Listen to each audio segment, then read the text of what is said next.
नौ दिन के सहल हो। अर्जी बायत ने है मोरा महतारी करा यही जा तू रहल हो। अपना शरण में तू रखला ए माई छोरी के तोहरा बोला कहाँ जाई। रखा कृपा तू सब पर अपन माहे तनी दन दर्शन देखनी रतिया में तोरे सपन माहे तनी दन दर्शन।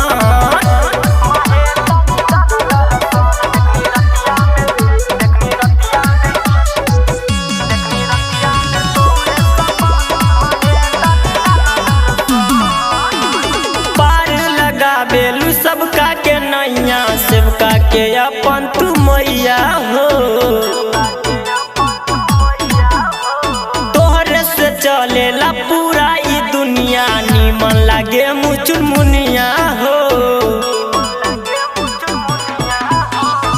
लिखेला दिल मा तोहर भजनिया गावेला दिल बर सुने पूरा ई दुनिया चम चम चमकेला मंदिर चमन माहे तनी दन दर्शन देखनी रतिया में तोरे सपन माहे तनी दन दर्शन। Presented by RLA Recording Studio. आइल बा कके